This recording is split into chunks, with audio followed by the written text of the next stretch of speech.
Hey guys, welcome to the Go-to-game show. This is episode 20. This is where Jack and I catch up every week. It's our opportunity to talk to each other face to face since we don't get to work alongside each other in person anymore. And every week we are joined by another guest to have a chat about what's been going on in the gaming industry in the last week and have a bit of a talk about themselves as well. And this week we've got the one and only Kino RP. How's it going, brother? No, it's going good, man. It's going good. How you guys going? Pretty good. Oh, Hot. Good. hot, Fucking yeah. hot. Yeah, hot. Definitely hot. That's about it. Oh my god. But what's been happening, man? No, not much. Chilling.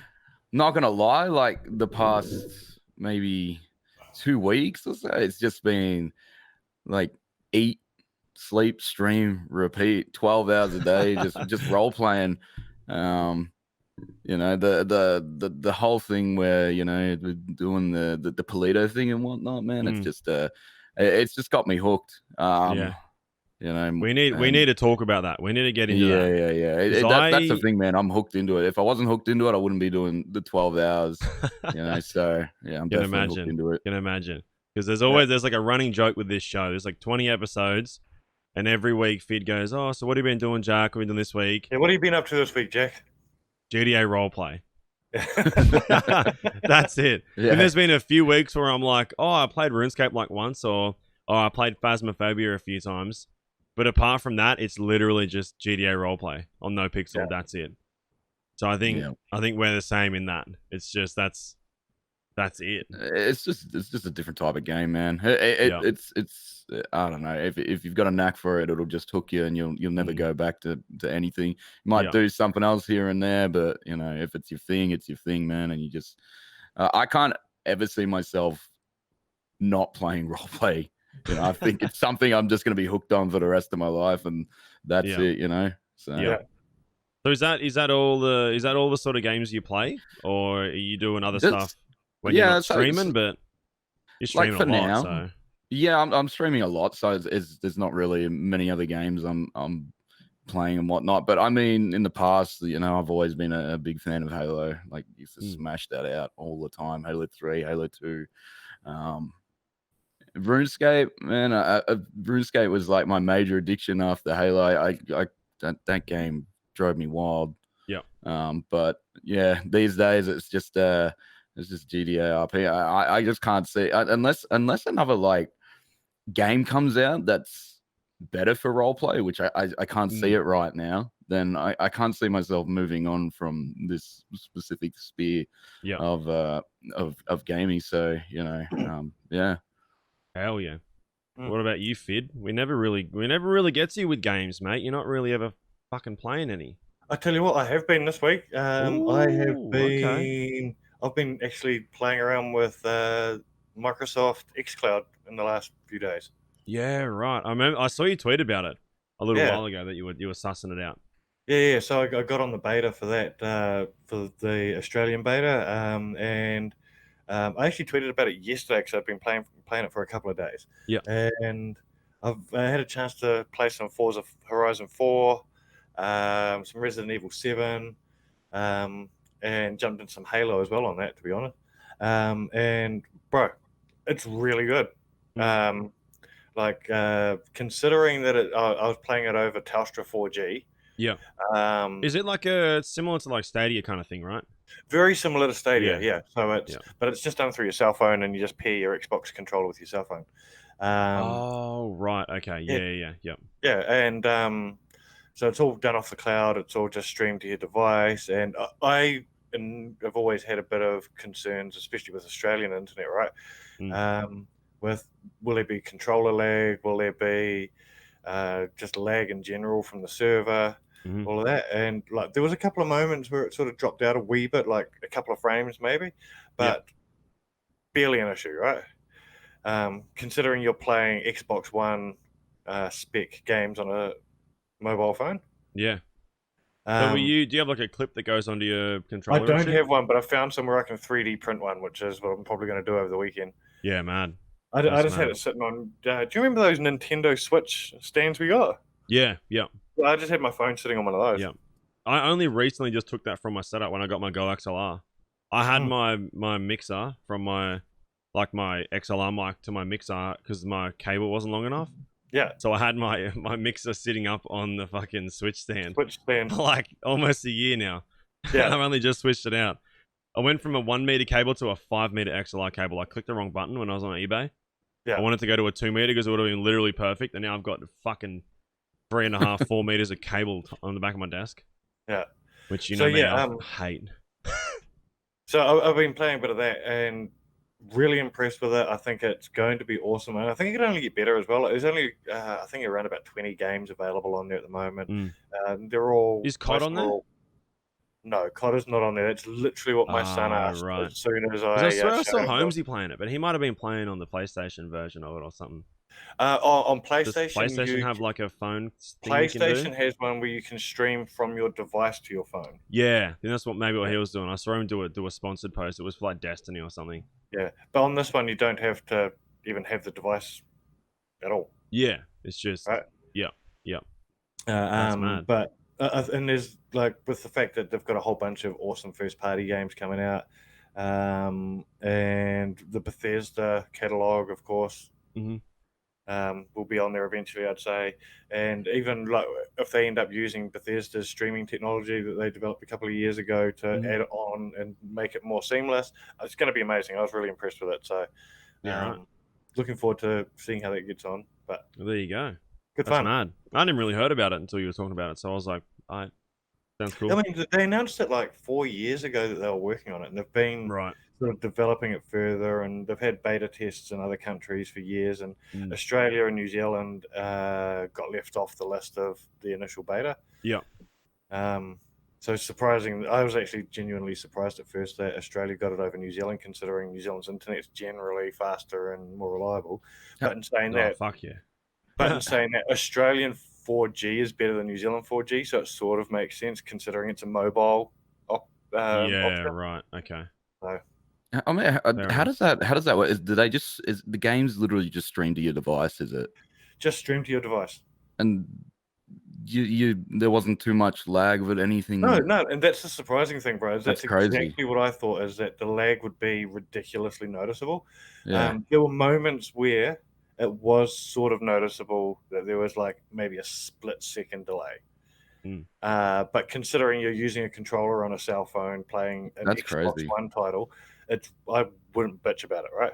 Yeah, no, that's you can go camping and sitting down bored or whatever. As long as you got a good. Right, it's like you got a good 4G, 5G connections. I actually tried it on the train on the way to the office this morning. I popped into the office for an hour or so this morning to do some work, and I tried it on the train and it was really good. Right up until there's this one dead spot on the train where I lose all reception anyway. Right up until there, it was going really well, and I actually thought to myself, "Shit, this could be like." You can see why.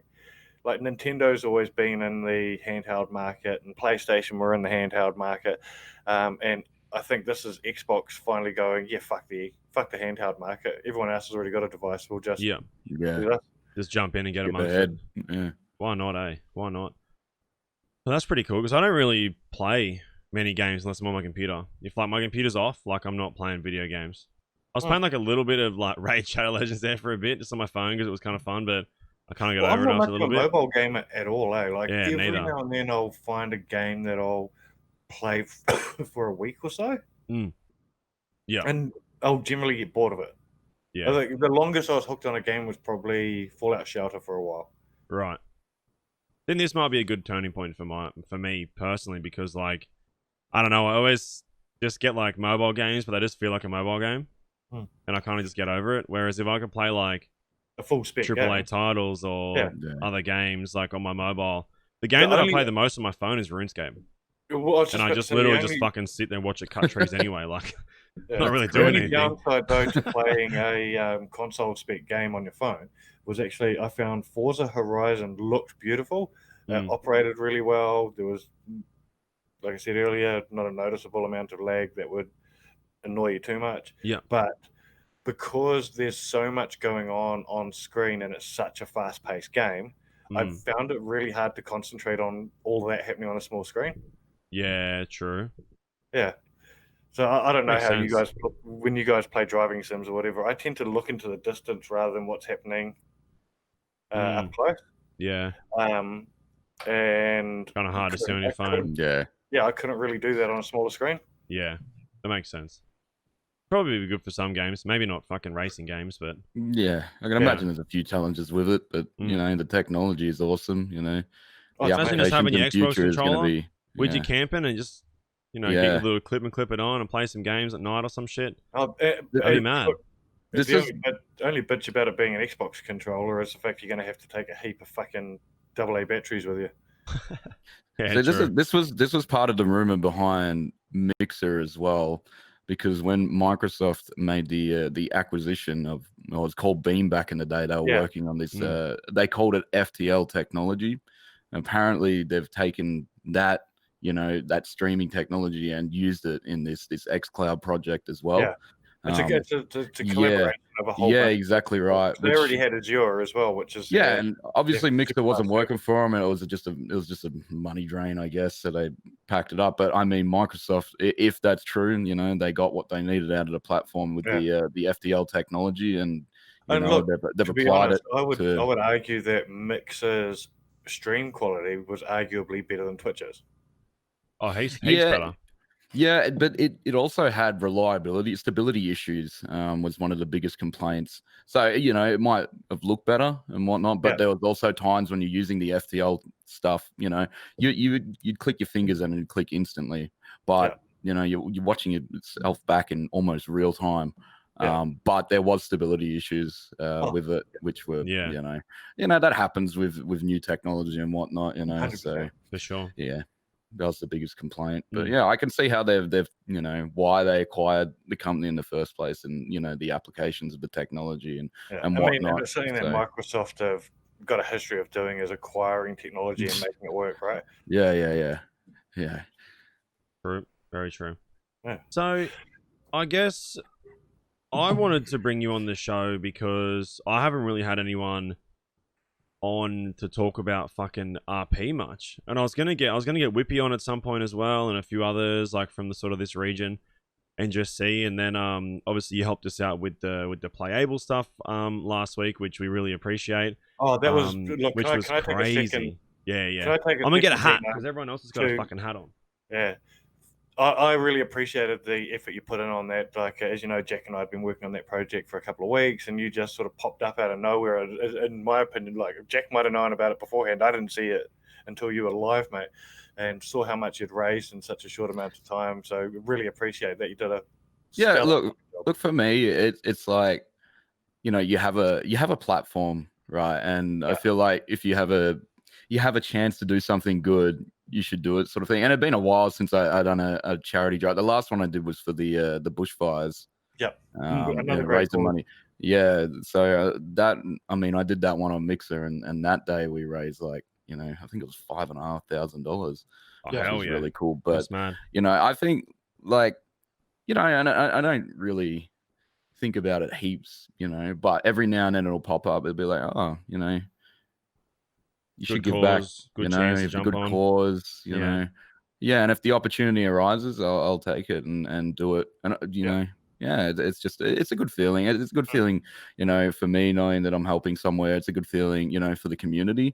You know, I think viewers really embrace that sort of stuff, where they have an opportunity to, one, they get to see the streamer, you know, doing something, you know, that they care about as well. And you know, it makes everyone feel good that they're giving back and they're working together. I think the other thing as well that's awesome about this sort of thing is, especially for this particular charity, is it was an awesome opportunity to see that there's other charities out there that are getting involved in the gaming industry as a way of being able to raise some funds. Like, everybody knows of the awesome work that the likes of the WWF do locally with streamers. Starlight do some amazing stuff. Kids Can? Not sure. Yeah, there's another one. Yeah, got a few of the other ones where they provide in New Zealand. Yeah, they provide like gaming devices and consoles and stuff to like St. Jude's and shit like that as well. So So, Yeah. but this was a new one, sort of embracing the gaming community. So it's awesome to see that there's more than the select few that a lot of people support every year. And Yeah. I'm going to take this moment before we jump back into talking to you. If anyone else is keen on jumping on board with this charity drive is actually still going at the moment. We're only 5K short of our goal. If anyone wants to be involved, you can either slide into me or Jack's DMs, or if you go to Tiltify, you can sign up right now. Just look up Cerebral Palsy Alliance. Yep. Hell yeah. That's the plug out of the way. Good shit. That's what we need. But yeah, tell us about your RP journey, because I think I ran into your channel once, a little while, like quite a while ago, when I sort of first jumped on NoPixel and I was jumping around and looking at all that sort of stuff. Because I was on Fat.gaming for a while, for probably like the first 6 months, and then I've been on NoPixel now for like, I don't know, over a year now, a year and 2, 3, 4 months, something like that. So I think it'll be 2 years in January that I've been doing like sort of roleplay kind of as my main thing. And I ran into your channel a few times. And then it's when you came to when I ran into your NoPix, and I was like, where do I know this voice from, this dude's name? And I was like, oh yeah. And then I found you and followed all your stuff, and I was like, god damn, like you've obviously been doing it for a while. So take us through like when you started. I was talking to Pez, and he said you ran your own server or some shit, or Yeah. Tell us So, the backstory. I can't even remember when I started streaming on Mixer, but yeah, like I was doing the whole Mixer to Twitch. Fucking hell. Like I was just doing these silly little IRL streams. Like I literally I used to go around with a selfie stick and like just walk around in public and whatnot, and you know, and just, or I'd get on webcam and do a web show, whatever, and that was my thing. And then slowly I just started getting into 5M. I swear I did maybe 3 to 6 months on 5M just trolling servers. Nah. Sorry, my dog's sneezing and it scared the shit out of me. I thought you might have had to hear it. Sorry about that. Yeah, so I spent a few months playing 5M, and this is when real early days, just trolling server. I just go into an Aussie server and just be a bit of a dickhead and have fun with it. And you see, like, you go on 5M the first time and you see these guys, like, they're just virtual cops, and you're just like, you're sitting there having a laugh a little bit. 100%. You know, I'm taking the piss out of this server. I think it's called Australia Highway Patrol or whatever.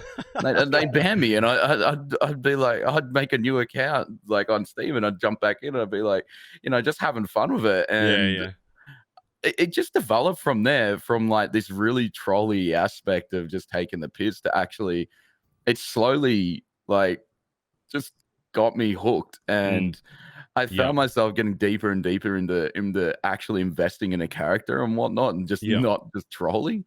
So at the start, you weren't playing Kyle; you were just playing random. Nah, I was just playing random characters, fucking around. I was still doing the voices. Don't get me wrong. Like there's old characters, and I can't do the voice. I can't even remember the voices for them. yeah. And I was just being a dickhead. It'd be like a character with underwear on, and that's it. Like an old man, I'd run around as him, you know. And like, I just got hooked on it, and then I started getting to a server. It was called TBG The Boys Gaming, and I was just doing some Civ stuff on there, and I liked what I was doing, and they wanted me to apply for cop, and I was like, I'd be a terrible cop. Yeah.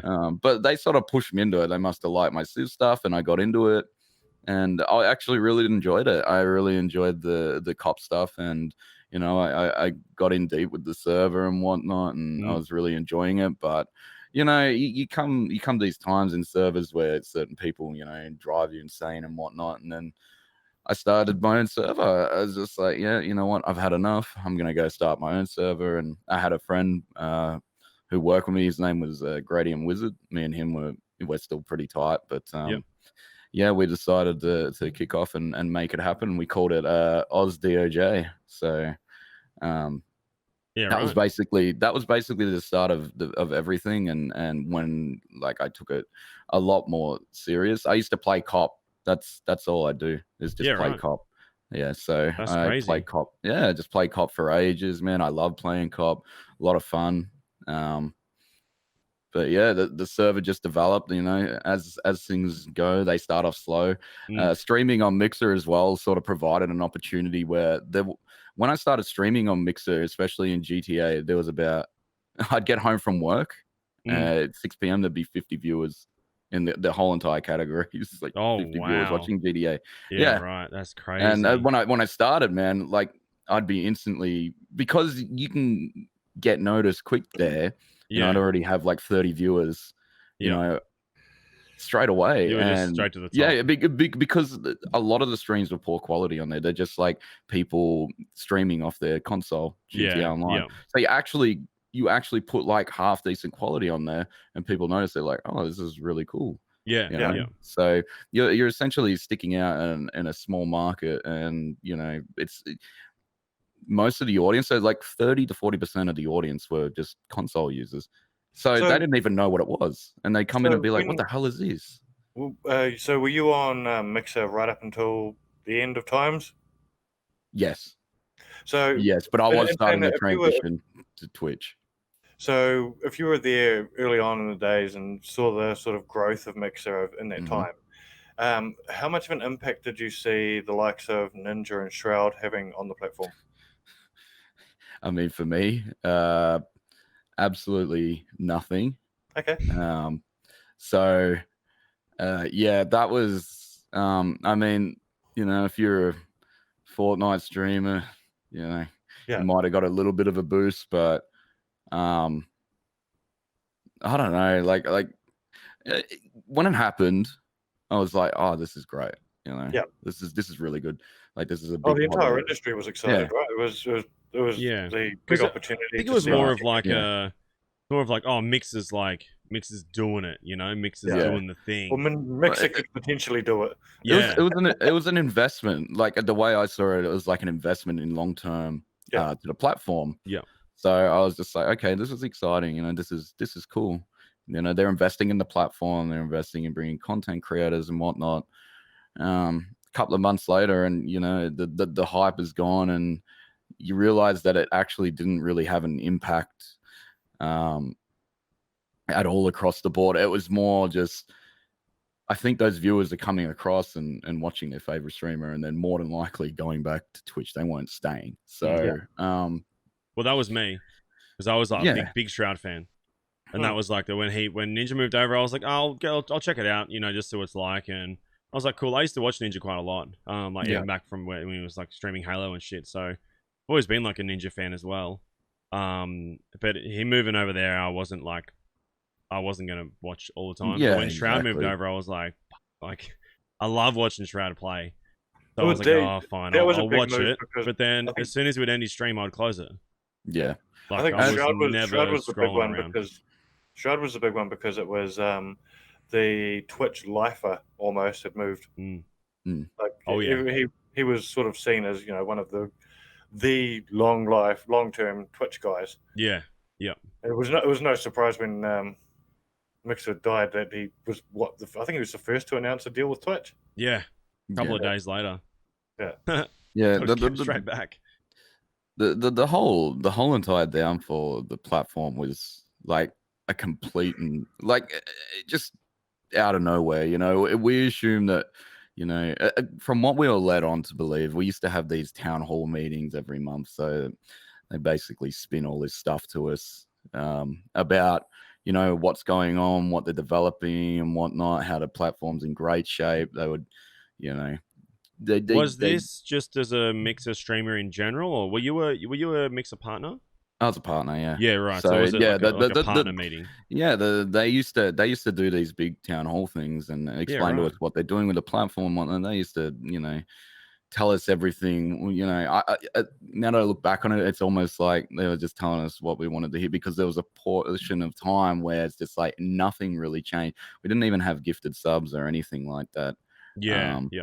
So, you know, it's just like nothing. It's just. And then Ninja comes across, and then if you sign up, you get a free sub to his channel. And the thing is, to no one else, you can't do it with anybody else. Yeah, and the site was so heavily underdeveloped when they came across as well. Like, I kind of like, I'd rather a well-developed site and streaming platform and then bring people across, rather than bring people across and they're going to experience, you know, sort of a mediocre platform that's a bit underdeveloped and a bit raw. So I think like the whole way they went about it was just pretty poor. They clearly wanted to invest in it and had long-term plans, but well, it looked like they had long-term Yeah. plans right up until the month they announced it, right? They were Yeah. still developing new features for it, and Yeah, very true. I actually thought that personally, just by analyzing what they were doing and the signing of Ninja and all that before the Xbox Series came out, Xbox Series X was going to come out, I thought, it was all going to roll into one sort of big boost for the platform, that going into the next gen of consoles, Mixer was going to be really baked into it. And so yeah, before the lead up of the platform shutting down, and we think this might have sped the process up a little bit, is that there was a lot of, it was going through that phase where a lot of streamers were, especially female, streamers were coming out and saying, they were talking about things that had happened to them at, the gaming expos and whatnot. I think Twitch went through that as well, but it happened really, it happened big time on Mixer, real big time. And there was a lot of, there probably people you haven't even heard of, but they were really big partners on Mixer that had accusations made against them. I do remember that. And Mixer brought up with Black Lives Matter as well, right? Yeah. That was another thing with one of the project leads at Mixer in regards to the way they were saying things and whatnot. It was really bad. And this is just like Mixer, or no one in the team really responded to anything, so it just made people a lot more upset. People they weren't doing anything about anything. Partner tags weren't being removed, no statements being made or anything. So there's a lot of angry people at the time, like really, really upset, right? And then all of a sudden we're shutting down the platform just at the height of all this rage and people being upset and wanting, a response from the platform to how we're going to make things better. They shut down a platform rather than trying to rectify the situation and improve the platform and give a response that people were looking for and take leadership. They just decided to shut it down. And I think that was in part because of all the controversy that they shut it down early. I think it was going to get shut down anyway, but they just decided to do it early and nothing ever come of it. So, I feel bad for those people that, spoke out and whatnot. There's absolutely no leadership. No leadership from the platform whatsoever. None. And, the person that, said those comments and the project leader, nothing happened to that person as well. So, that's why there's a lot of anger there for Mixer from previous Mixer streamers, because of the way it went down in the end. It might not have been out there, for everyone to see. It was like, because small group of people and whatnot, but that's what was going on inside, the platform at the time. A lot of upset, angry people, and then they just shut it down. So, it was just really disappointing. The whole thing. So, but it is what it is. And as a Mixer streamer, what was the reaction to the Facebook offer? No, that was not good, obviously. No, I swear about 95% of the Mixer streamers went to Twitch. The offer was, I mean, if you're a small partner, look, there was small partners on Mixer that maybe got like, they were averaging like 5 to 10 viewers. That would have been a good offer for them.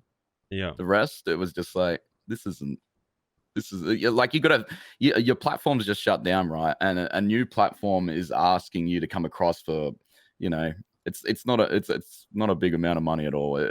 And they're asking you to stay here and stream here, but your platform's just shut down. It's not Twitch. Twitch is stable, and you're looking at this new platform, and it's like, how long is this one going to be around for? Yeah, and true. And that was the catalyst for most people moving it. They just want stability. They just like, man, I lost. I had close to 50,000 followers on there. Fucking hell. A lot of people had a lot of followers and whatnot. Yeah. And, you put all that work into it, and they just yoink, take it away. And then Facebook's like, oh, come stream for us for $2,000.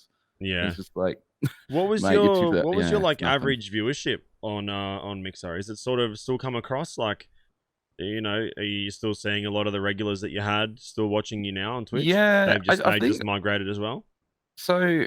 I feel like I'm roughly around the same level as what I was at on Mixer, and I think there's a few aspects you got to change. Is that, you know, the lurkers is like lurkers and whatnot, they're all counted as views on Mixer sort of thing. So I don't even have to be there or anything. Whereas Twitch, it's a little bit different in how the metrics are handled and whatnot. I feel like out of all the Mixer streamers that moved across, I feel like I'm doing really well because I've seen a lot just completely fade away. And Rainer as well, Mona. Yeah, she's doing amazing. She killed it. And, you know, Trav. You know, I used to. Trav as me well. and Trav. Yeah, me and Trav are good friends. Like, I met him at PAX South in January. Yeah, right. That's mad. So yeah. He seems like a real cool bloke. Yeah. We used to play together like every day, man. When we were on, you know, Mixer RP and Frenzy and whatnot. We even ended up merging our servers together. It didn't really work out well because the people just didn't mesh well. Me and Trav, fucking great. So, you know, logic says me and Trav mesh together, servers should mesh together. So we tried merging them. Nah. The people hated each other. Oh, really? Fuck. Yeah, had to break the server apart and whatnot. It was just a big shit show. But I can imagine. It's not even worth talking about. But that sucks, He still run into him a little bit on No Pixel now? No, almost never, and I hate it. But he's in the EU time slot, and it's the one time slot I don't do. Yeah, because he used to. That wasn't what he used to do. He used to be like just stay up like late as like he'd be up till about 9, 10, 11 p.m. our time. You know, and he had this wacky sleeping pattern and whatnot, man. But he loved it, man. He just loved playing.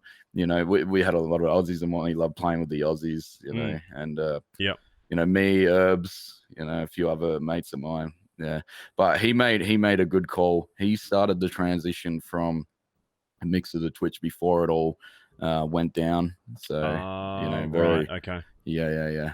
Real smart. He's probably he's a big reason why I've even got Pryor on No Pixel. You know, he's been a big supporter of mine. But, you know, he'll go around and he'll tell people he learned, you know, all this the way he role plays from me sort of thing. He, you know, taking it lighthearted and whatnot. You know, I taught him a lot, but you know, he's his own beast. It can go both ways, but even if he never met me, he would have been fine. He's just got the mentality for it, you know. Yeah.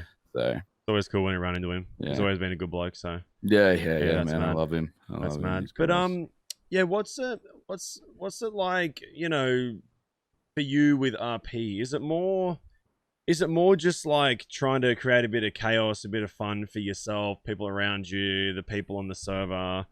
Or is it more like you really want to have like a start and an end and really push a story and, you know, or are you sort of more of a, I want to do this, but I'll go like this all the way along until I might get to my end goal, or it'll probably change by the time I get there and then we'll figure something else out in the way? So with me, it's like, I'm sort of stuck between that. I love having fun and creating chaos and doing chaos and whatnot, but I'm also stuck between that and pushing story as well. And I can't decide. I can go either way on the day, but I've always had this with Kyle. I've got a shitload of other characters, and the only reason I'm not playing them is because I'm invested in Kyle's storyline. I'm just enjoying it. I've found that it's just, I'm having a lot of fun with it. The Hobolito stuff, you know, it's great. You know, we got something going. But when I did Kyle from the start, I had this idea in my head that, you know, I want to do it on a cycle per se and over long term. But Kyle's cycle is basically, in a nutshell, hobo to rich, then back to hobo. And that's the simplest way to put it. So the storyline basically is start off onto the bridge, build yourself up over time. Once you have built yourself up, then lose it all. So whatever story is in between that, which is going to be a lot. That's the most simple term to put it in. You know, right now we've gone from a bridge to, you know, we got kicked out from the bridge and now we're in a town and we're sort of building ourselves up. You know, we're doing a lot of different things there. And over time, when it's built up, and I feel like that story, you know, the Hobolito story has come to a close, I'll end up going on a path where I lose it all. And then I'll end up back under the bridge. That's ultimately what I want Kyle's storyline to be, and it's just basically going to be rinse repeat, because it's never going to be a character I'll play because I love the character too much. Yeah, I mean that's the same with Shano as well. Yeah. Like I'll chuck him in ICU every now and then just to like try and push a little bit more RP out of it, and then you really pull on the emotions of other people that maybe they will lose someone that is really important in their story as well, and all that sort of crazy stuff. But what was it like when you guys did get pushed from the bridge? Because when I heard about it, I was like, fuck, like, you know, again, it's just a game, but when you invest so much time into it and you've got a story that you're trying to build from a specific area and a specific spot with these people that are always there, you know, and then you're told, like, you can't be here anymore. Like, what was that like? I actually, so character-wise, roll with the punches. Out of character-wise, a bit annoyed. Yeah. Because I invested time, and I understand, like, that day it got a little bit out of hand. You know, some days you have a day and it gets a little bit out of hand. There's probably too many RVs under there. We accidentally got way too many because we had way too many people helping, and then, you know, was it like a server capacity thing they were worried about? They got a little bit pissed off about it. It wasn't. I mean, it was just a, you know, hey, you know, tone down the amount of vehicles you got under there. Yeah, no worries. That's all that really had to happen. That's what did happen. But the cops decided to go an RP route with it, and get us trespassed out from under. Look, I think I could go back there tomorrow and it wouldn't be a problem. Yeah. You know, if I really wanted to. Just the story developed into Hobolito. At the time, I was like, that the whole Polito thing was a meme. It's just like, well, they don't want to deal with us, so let's just go as far away as we can to the other side of the map, so they don't have to deal with us anymore. Yeah, right. You know, but now everyone ends up coming to us. You know, 100%. Come for the riots and stuff like Even that. with Shano, I find myself going like, "What are the boys doing up there?" And we'll just drive up, and literally for no reason, but just to go see what you guys are up to. You know, and I feel like no one really utilized that area too much, besides like a few random things here and there, and maybe the bank.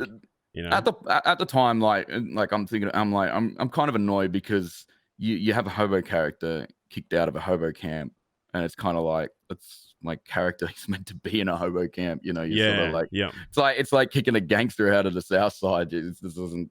Yeah, and tell them to go live in Vinewood or something. And we weighed up a few options. So we were going to move to the other side of the bridge where the gas station was. You know, your side. We're going to move on your side, the north-south side. And I don't think there would have been a problem with that, but we decided to just do take on a new challenge. There's nothing up in Polito, and we were just like, we had a fair group of people, and you know, we do like to do the crazy stuff and whatnot. I thought it was cool when I heard you guys were up there, and I was like, you know what, like, in character, it didn't really make sense, but obviously when you get to know Kyle, you know, he's just like kind of like a fuck it, whatever kind of person. Yeah. Which, you know, fair enough. You got all the crew with you, so it's not really going to be a problem. You're always going to, you know, have your mates with you wherever you go. But out of character, I was like, fuck, like, you know, that's got its own set of challenges as well. Like, you know, and I know with Shayna going from the very heavy criminal life to the complete non-criminal life at all, like getting stressed over even getting pulled over, or, you know, if we do drift in the street, like there's a really big chance I'll get pulled over and, you know, get in a lot more trouble because I'm a business owner now. So I know the challenge of completely stopping one thing and switching it to something else and going, fuck, like, how do I continue to make content that I want out of this? So it's pretty wild ride, though. I'd imagine there are people, like, even listening to this just going, I don't fucking get it. No.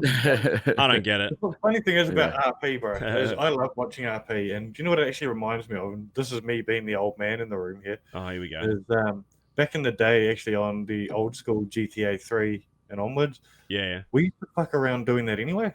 Yeah. But there was no streaming or whatever the fuck. But, you know, you'd get bored doing missions and you'd fuck around with the boys and be like, oh, I'm just going to try and drive around and do things and pretend to be someone else. Yeah.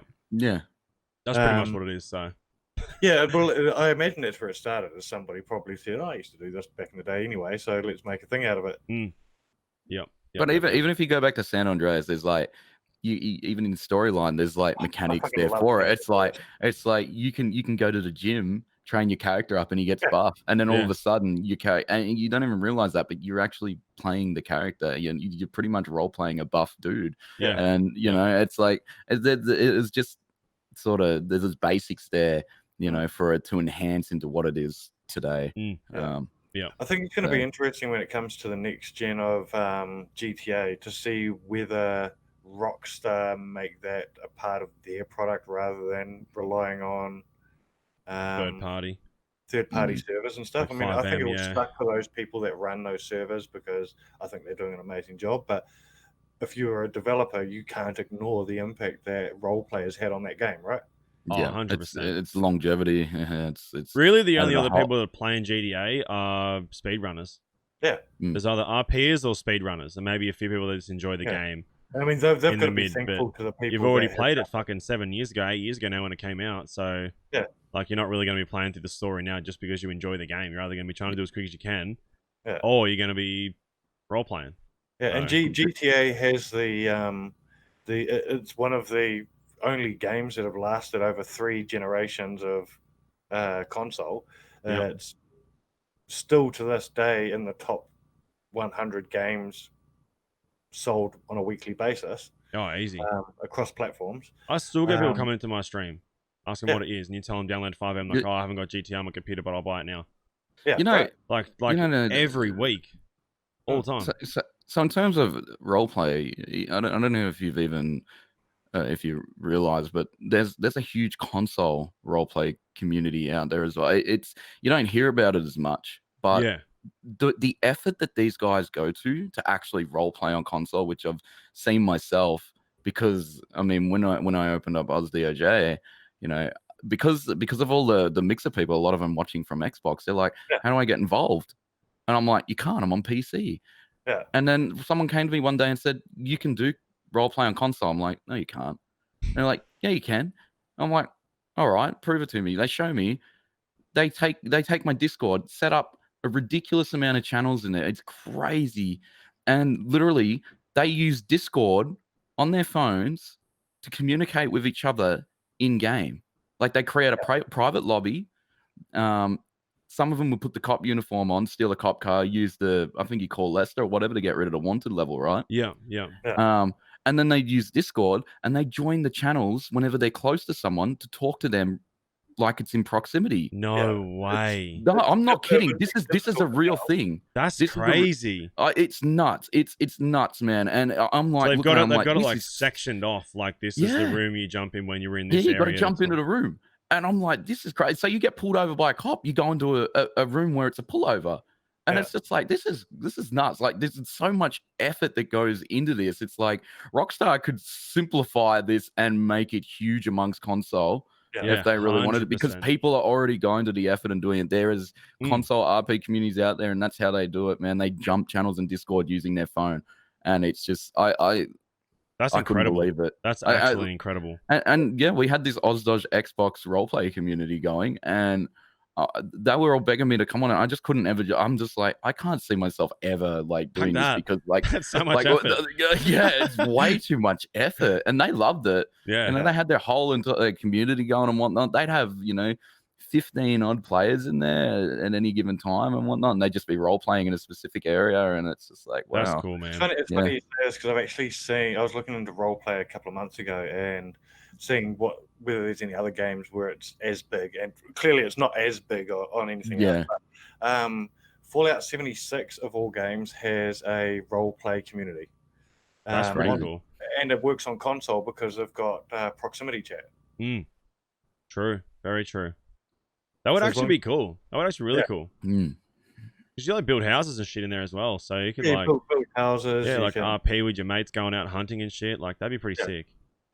Yeah. And really cool. Now you can you can join all the different things. Like you can join the Brotherhood of Steel and all the different clans and stuff as well. So there's a community going over there now, which is amazing. And it's on console because of the proximity chat. You don't have to fuck around with the servers.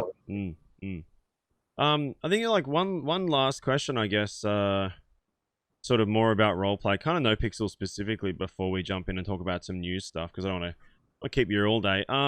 With 3.0 coming, tomorrow.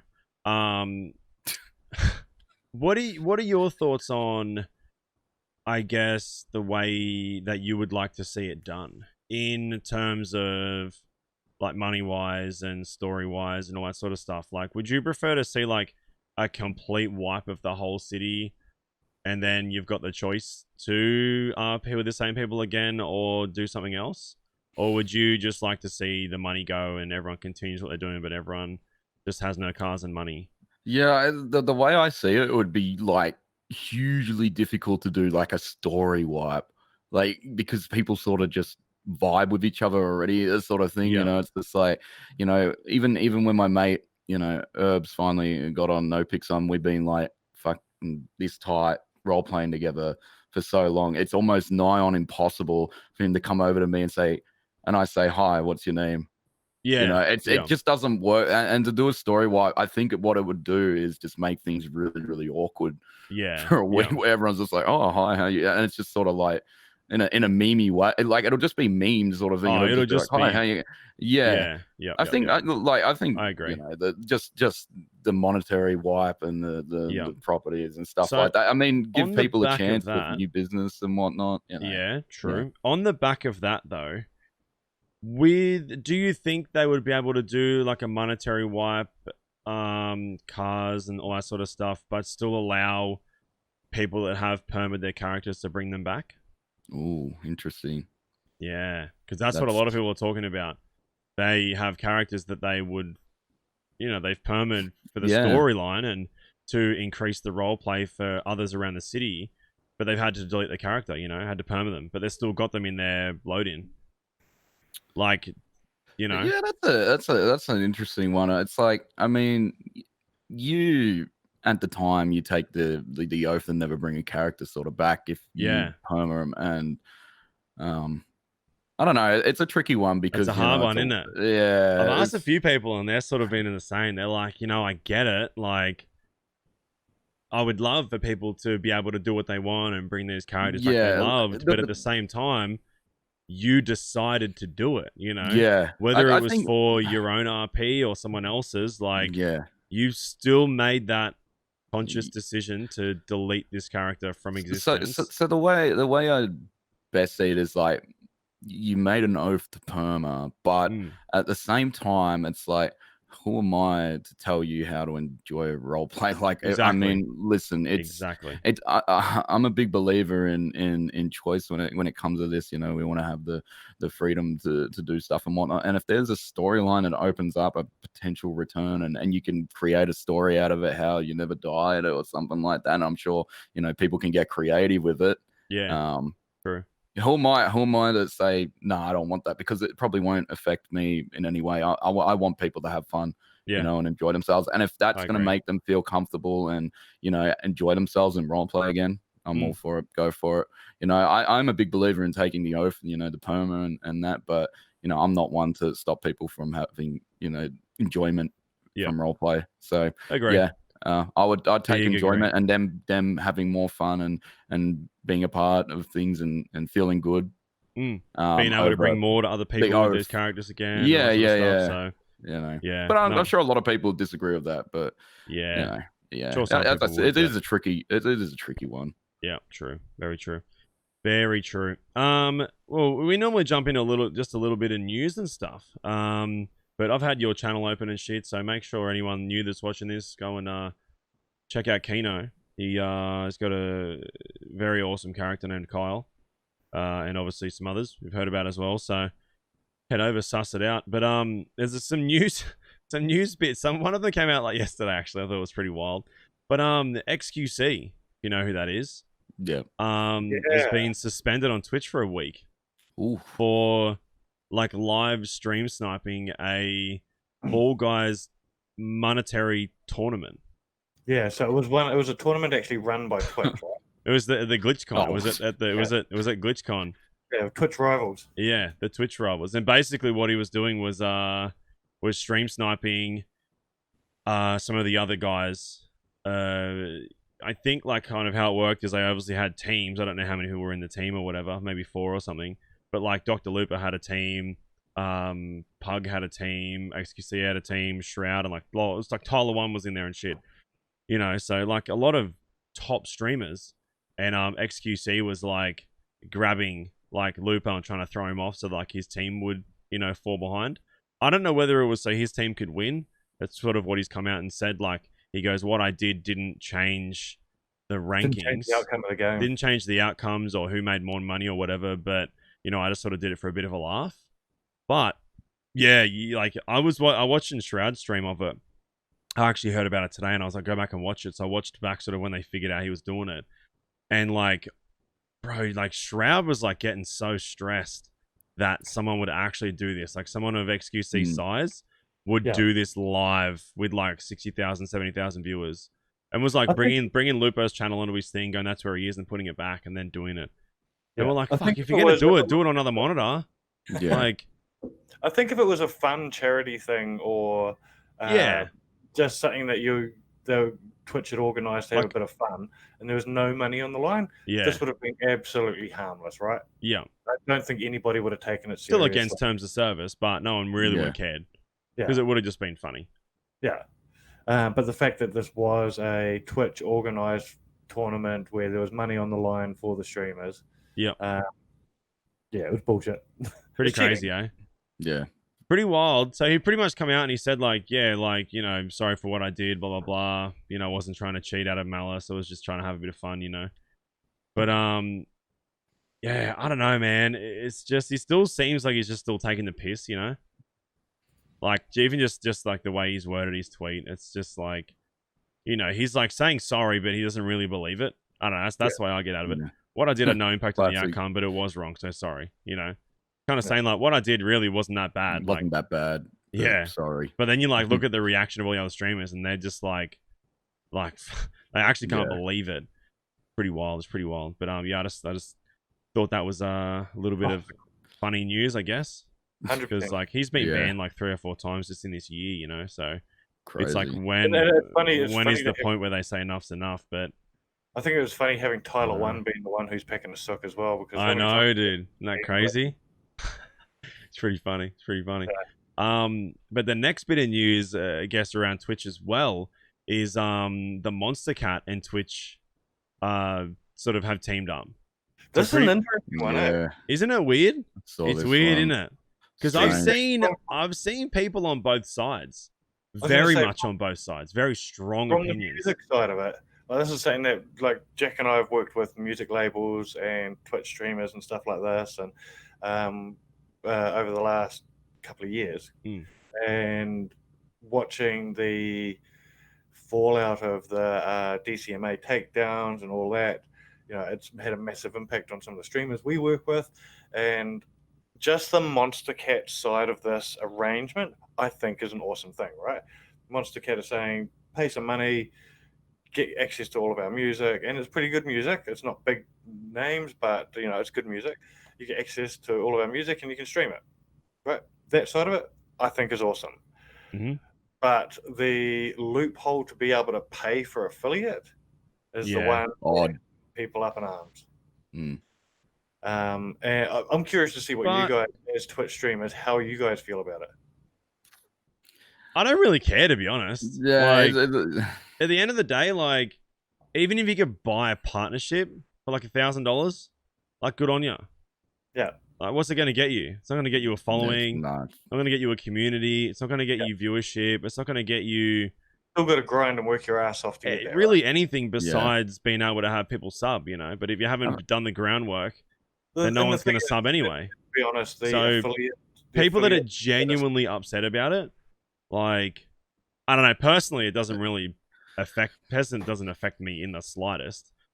And if someone really wants affiliate and they want to have a sub badge and that's going to make their parents go, oh, cool, I'm going to get off your back because, you know, you have a sub button, you know, then fucking whatever. I actually saw something really cool. Grace, I am Fall from Grace, tweeted. And said, like, kind of the same thing, like, who cares? But on the back of that, this is awesome for emote artists.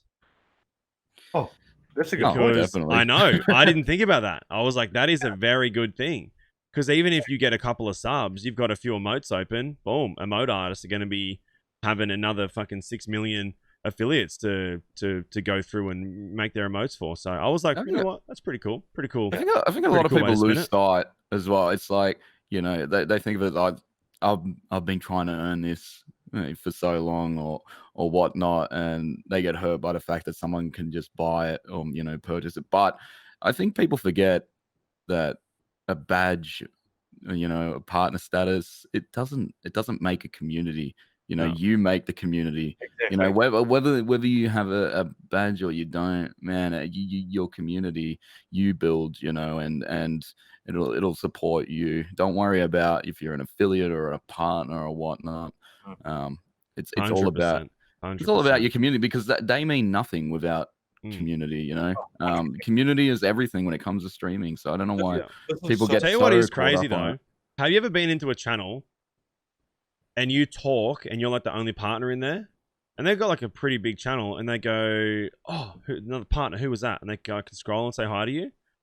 I'm like, it kind of makes me feel pretty cool, because I'm like, oh, that's like sweet. They want to know about another partner and shit, which is kind of cool. But at the same time, I'm like, oh fuck, like I can't feel bad for everyone else here that's actually probably got like a genuine opinion on like the stream that I've just come across, or some motherfucker that's watched this channel for like a year that's like never been noticed before, like, and I come in and I got this little badge and like that doesn't even mean anything, you know? Yeah, exactly. But, I love being a Twitch partner because, like, you know, it shows that I've kind of worked my ass off for so long, and it's put me in a position where I can have it. But you know, I don't want to say like I don't care about it, because I do. Oh yeah, definitely. You know, like it didn't. I already had a gnarly community well before that. Yeah. So but I think the partner badge is still something that, like, there's no way of buying that, or there's no fast tracks to that. There were fast tracks to it that have been eliminated. So that's still something that you can strive for. And so if the affiliate thing is taking nothing away from partners. No. There was something that you alluded to earlier, which I sort of picked up on, was you said, you know, people that have been grinding to get the affiliate status for ages, and they're trying to get it and stuff. And I would argue that if you have had to grind for months to get the affiliate status, you have a bigger problem than people paying for it. Someone getting it by buying it, yeah, 100%. Then you having the problem is you're doing something seriously wrong if you can't get 50 followers in a few months and stream 8 times in a row, right? Yeah. Like, it's not a hard. As much as it like that fucking sucks to say, but like it's just how it is. Yeah, like that's literally just how it is. Yeah, you get those numbers by just reaching out to friends in general. You know, it's like you could literally talk to someone on Facebook and message them and say, "Hey, I just started streaming." That's how you get those numbers. So it blows my mind if you're struggling there, then you said, there probably is a problem, because that initial phase is just you basically sharing your channel out there. And out of anyone, you've done it fucking twice, so you can. You know what it's like to go from 0 to where you are, and then back to 0 where you are. So well, I actually got partnered when I came across, because I already had an established. So Twitch sort of they reached out to a lot of. They did like a little streamers. Yeah. They did a little. That's pretty cool thing where they sort of. So you bought it, you fucking bastard. I actually piece of shit. I got partnered just through sheer influence from Mixer, I guess. But a lot of Mixer partners didn't get it. Look, man. I mean, look, I got an established community, and I guess, you know, that's if they see it that way, and they were being, I guess they understood the situation. Like if you were struggling to pull 5 viewers now, like a couple of months later, then I'd be like, nah, but you're not. You know, you're pulling fucking easy 100 plus. And I mean, they were looking at the metrics as well, you know, because before Mixer even shut down, you know, we were over there streaming, you know, because it'd been just announced. So as soon as it was announced, I just started streaming on Twitch. So, you know, the metrics are already there, moving across. But a lot of Mixer partners also struggled when they went to Twitch, didn't get the metrics, and then got angry when they didn't get partner.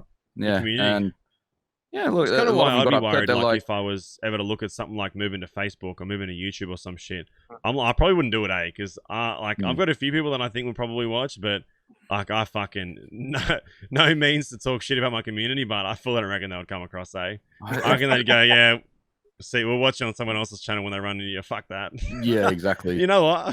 Fair enough. Facebook just got, like, when I was looking at Facebook, like, and I mean, I had to weigh that up, when Yeah, of Mixer went. course. I mean, I had a little look at Facebook. I mean, you got to weigh it up all, and totally. you research into it and whatnot, and it just, Facebook for me, it just the whole entire setup just didn't make sense to me. And you're looking for live channels and stuff like that. It's just not user friendly at all. I think Facebook still has a ways to go, right? Yeah.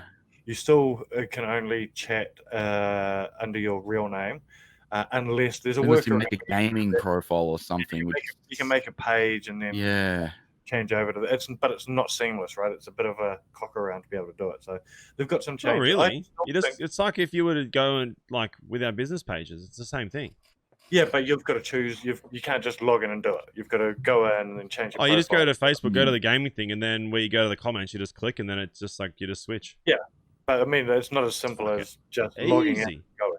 Yeah, I know, but I don't know. If that's your only complaint, then I do think Facebook has got an awesome potential to become something. If anyone's going to do it, it'll be Facebook, right? Because when they throw their efforts into something, they throw all the dollars at it, all the effort, and it's usually a success. And usually by now, if they don't think it's going to be a success, they would have pulled the pin on it, right? Gone. Yeah. Usually they kill things within 6 months if they don't think there's any potential. Yeah, 100%. Yeah, look, I think competition is good for the industry. I think it's great. Trust me, I think it's great. Just at the time looking at it, I was just like, this isn't for me. Totally. And it's you've got to weigh that up based on you and your community. Yeah, exactly right. But I know there's some Mixer partners that have done absolutely amazing on there, who were doing literally nothing on Mixer. They're averaging like 20 viewers at tops. Some of them can reach up to 1,000 viewers there. On a good day, and it's just like, I'm really happy, for them. The one thing that I think Facebook has over Mixer is the fact that they've got local managers now. Yeah, so true. You're dealing with a local manager if you've got any issues with Facebook or whatever, whereas Mixer you were dealing with international managers. True. Yeah, very true. Yeah, that for me, man, always difficult dealing with Mixer. They didn't care about the region, They promised things and whatnot. They wouldn't come through. Paxos, we're planning to be there and what. One year they came out for us and bought us free drinks, free dinner and whatnot. That was nice. Had a couple of beanbags. But they were meant to come out and actually do a proper thing. Never bothered to do it. It's always hard to get in contact with managers and whatnot. It's just. I mean, I met him at PAX South when I went to Texas and whatnot. But that was the only time I spoke to them. So. I actually sat down with the founder of Beam at E3, 3-4 years ago? It was just something like that. Yeah. Was that James or the other dude? I think it may have been James. It might have been Matt and James. I can't remember who it was, to be honest. Nice dude. He was telling me all their plans and stuff, but obviously the Microsoft machine just crushed it. Mm-hmm. Yeah, and that was a really cool thing about Mixers, being able to meet them guys. They're the founders and whatnot. They're coming into your channel. The James, there was two founders, Matt and James, and James used to come into my channel. He used to role play on my server and whatnot, and that's a really cool thing, knowing that someone who founded this platform is like playing on your role play server. That's sick. You really actually feel a part of it. Yeah, you feel it was quite a tight knit community. So I feel sorry for them guys as well, because they also left the company before it all went to shit as well. So I think they knew and decided to get out of working with Microsoft and whatnot before it all went to shit. So I feel bad for them, because it's their baby, it happened to, but I'm sure they got a really, really nice payout when Microsoft overtook Beam. So you can imagine, right? Yeah. Oh yeah, really nice dudes. This guy's just when he came out to PAX, I was just everything on the house, and he's buy drinks on me. That's mad. All right. Yeah. Don't mind if I do. It would be big fools paying for it. Yeah. So 100%. 100%. I had a few other things, but I think we're going to run out of time. So what was the last thing you want to talk about, Fid? I think the last thing I wanted to talk about is actually some local news. I've tweeted about this. I've put it on my LinkedIn and Facebook and stuff over the years. One of the best books I've ever read in marketing is actually a gaming book, which is, I've got it right here, Console Wars. Yeah, right. It's amazing. It's an amazing book that goes over how basically Sega beat Nintendo in the 90s and how they did it, and it's talking to the people that did it from both sides, Nintendo, Sega. Amazing book. Once again, if you're in marketing, whether you're in gaming or not, highly recommend reading it. But as of today, Console Wars, the TV documentary based on this book, is actually available on SBS. Oh, shit. Cool. Okay. And this afternoon while I was working, I've actually watched it already. Yeah. It's an hour and a half long, great documentary. I know there's a lot of retro gaming documentaries out in the market at the moment. Netflix launched their one a couple of months ago, and it's very much a consumer level. All those ones sort of going on what happened, what games are available, why they went out of business, and it's all sort of just a airy-fairy, nothing new sort of information about what happened. If you're really into the gaming industry, I highly recommend watching this. There's a lot more information in the book, but it's a legit behind the scenes what really happened at these companies, who went there, who left, who made what decisions. At one stage, they talk about a fight between the marketing manager of Sega and the marketing manager of Nintendo, like a legit that actually happened. Oh my god, that's mad. So it's amazing. So it's available right now on SBS. Simple to sign up and watch. Not a paid plug, this one. It is definitely just one that I think everybody should watch if you're a fan of the gaming industry. Sort of see how it became what it is now. That's mad. I might check it out. Yeah. Yeah, so I think that's probably all of our news. Well, that's going to do it. Keenan's got to stream. We're fucking his day up. Nah, dude, relax, man. It's chill, dude. Like I don't mind at all. A lot of the times, like NA, like I'll jump into NA, and then it can be the biggest snooze fest at the end there. If it's not the right people, might as well around wait till and 7, right? Yeah, exactly, man. So it's just it's no biggie, dude. Yeah, easy. Oh, we appreciate you coming on, man. I really do. I know it was super last minute, which fucking a lot of our shit has been these days, but hopefully we can get a bit more planned. Everything just keeps coming up last second, so some more people that was sort of planned, and then they were like, move it back, this and that, and I'm like, fuck, all right. Well, we're gonna hit up Keno because he helped us out last week, and we'll have a chat with him. Yep. I appreciate you having me on, dude. No worries, man. You ever need anyone? I'm always available. Hell yeah. So, what are we all looking forward to in the coming week? GTA roleplay. I don't know. I'm looking forward to going out Saturday. I haven't been on the beach in so long, man. I just want to go out and have a big one, man, and just going out again and just back to life a little bit, Yeah, I'm really looking forward to it, man. But other than that, GTA roleplay. I think it's going to be strange for you, dude. Like, we haven't gone into a hard lockdown here at all. We've just had restrictions and stuff. Yeah. And every time, like I said this morning, I had to go into the city. It's just a really weird feeling about being in public. Yeah. Like on the train today, I was super aware of everybody that wasn't wearing a mask. Yeah. You're like, what are you doing, you fucking weirdo? Yeah. Tuck one on. It's so easy. Like they're like fucking 30 cents. Yeah. Like I don't need. It's fucking still blows my mind, eh? Or getting unreasonably angry when you see someone that does wear a mask, but they have it under their nose. Yeah. Completely pointless. Yeah. Defeats the purpose. And what's the point of wearing it? Yeah, true. Very true. Yeah, look, I'm looking forward to it, man. I mean, I think the masks, trust me, I think the masks are great. Like, I've had no qualms with that in Melbourne whatsoever. I think that was just a no-brainer, and it's just helped so much. There's no cases now for so long now in Melbourne, and being able to go out, and if all I have to do is wear a flimsy mask to be able to go out and enjoy my life again, then that's a very, very, very small price to pay. Yeah. At the end of the day, if you want to live that no mask life, you've always got roleplay.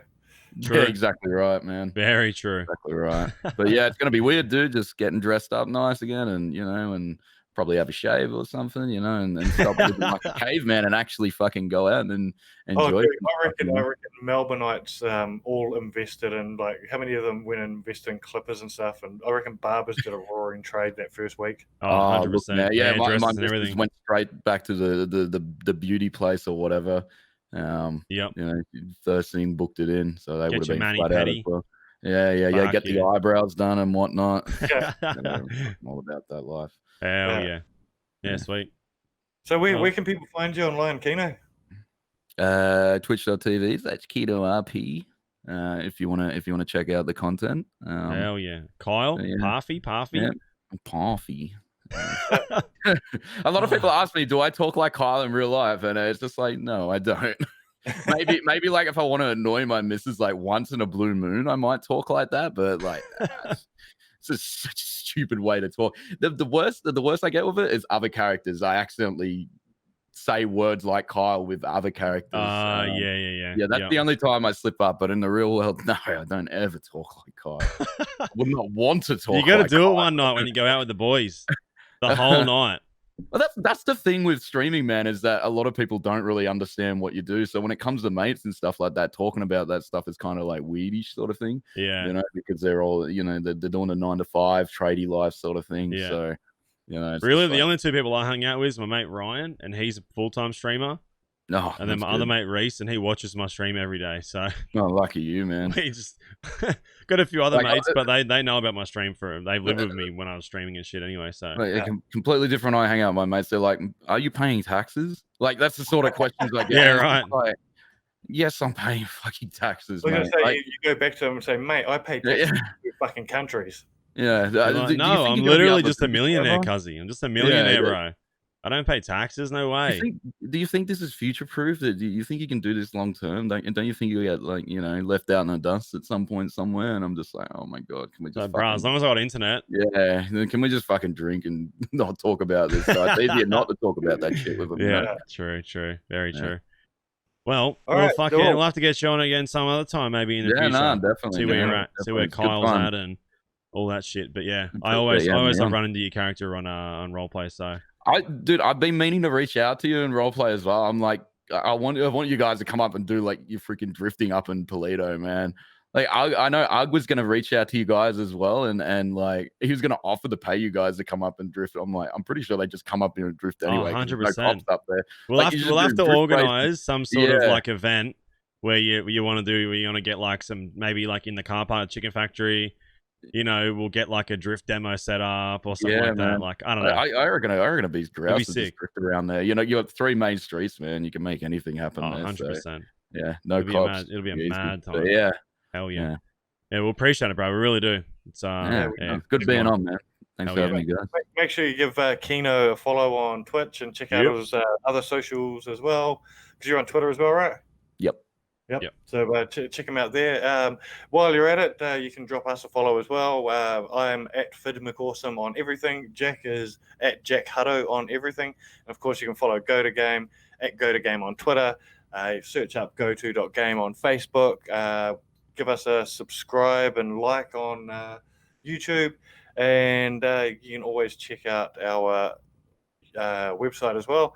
www.goto.game. We've got news and reviews and opinions going up there all the time, and you can find out about what else Jack and I get up to for our day job. So, once again, thanks for joining us, Kino, and to everyone else out there, we will see you next week.